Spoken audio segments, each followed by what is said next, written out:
Shalom, selamat pagi Bapak Ibu Saudara yang terkasih dalam Tuhan Yesus Kristus.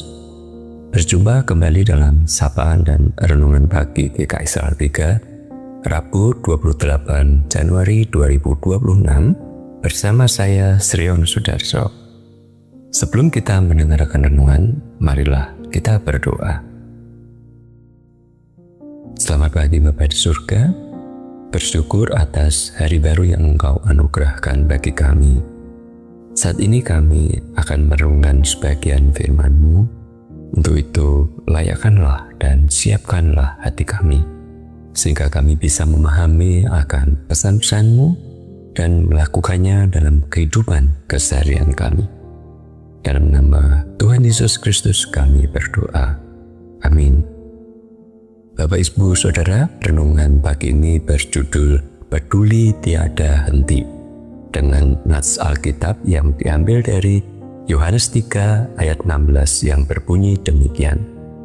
Karena begitu besar kasih Allah akan dunia ini, sehingga Ia telah mengaruniakan anaknya yang tunggal, supaya setiap orang yang percaya kepadanya tidak binasa, melainkan beroleh hidup yang kekal.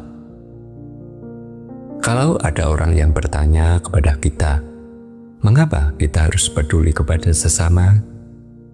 Sebagai orang percaya, kita mestinya langsung tahu jawabannya.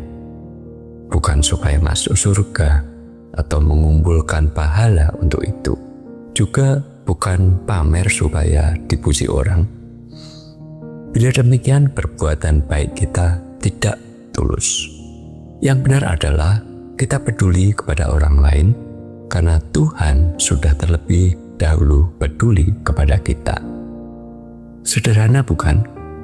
Namun, kenyataannya tidak demikian. Di zaman yang semakin individualis ini, gejala-gejala kepentingan diri sendiri mulai menjadi sesuatu yang lumrah. Kepedulian akan orang lain semakin minim. Orang berlomba-lomba memacu diri untuk pencapaian pribadi dan mendapatkan pengakuan untuk diri sendiri. Entah itu dalam dunia karier, pekerjaan, usaha, bisnis, bahkan terjadi dalam pelayanan di gereja. Tuhan Yesus adalah bukti nyata kepedulian dan kasih Allah terhadap manusia. Allah tidak ingin manusia mengalami kebinasaan, melainkan sebaliknya. Allah ingin setiap orang yang percaya beroleh hidup yang kekal. Walaupun untuk itu Yesus harus mengalami penderitaan hingga mati di kayu salib. Ini bukan sekedar kepedulian Allah, tetapi lebih dari itu, Allah telah memberikan anugerah keselamatan. Kita harus membagikan keselamatan tersebut melalui sikap hidup yang menunjukkan kepedulian terhadap sesama secara konsisten. Bagaimana kita mempraktekkan kepedulian kita kepada sesama? Contohnya, berbagi, berbelas kasih, bertolong-tolongan, mendoakan sesama, mengampuni dan mengasihi, menghormati dan ramah, menjaga lingkungan. Dalam kenyataan sehari-hari, mungkin saja kita masih memilah-milah kepada siapa kita peduli. Terkadang kita mempertimbangkan dahulu beberapa hal. Temankah dia? Kenalan? Satu suku? Satu marga? Seiman? Bisakah dia dipercaya? Dan banyak lagi pertimbangan kepada siapa kita harus atau patut berbuat baik.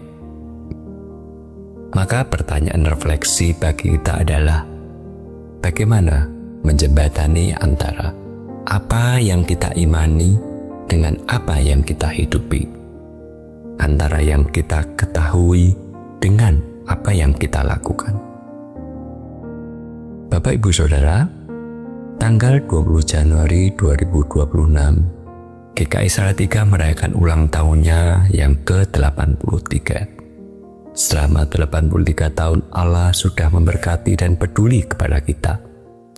Sudahkah kita menunjukkan kepedulian kepada sesama gereja, sesama jemaat, sesama orang percaya, sesama manusia?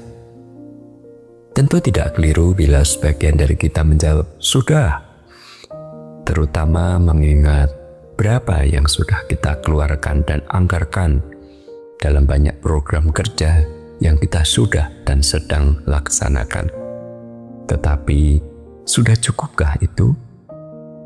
Pernahkah akan cukup?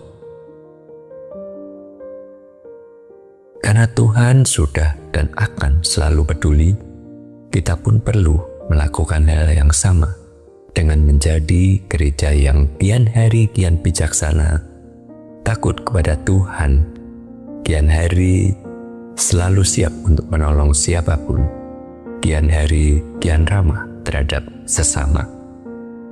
Sebagaimana Tuhan peduli tiada henti kepada kita, marilah kita juga peduli tiada henti kepada sesama. Amin. Kiranya Tuhan menolong kita. Mari kita berdoa. Bapa di surga, kembali kami datang ke hadirat-Mu untuk mengucapkan syukur atas sapaan firman-Mu yang mengingatkan kami bagaimana kami selalu peduli dan menjadi berkat kepada sesama melalui sikap dan tingkah laku kami.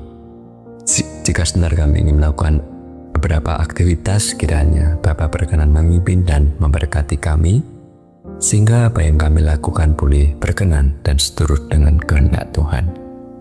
Inilah doa syukur kami yang kami alaskan dalam nama Tuhan Yesus Kristus, penolong kami yang setia. Amin.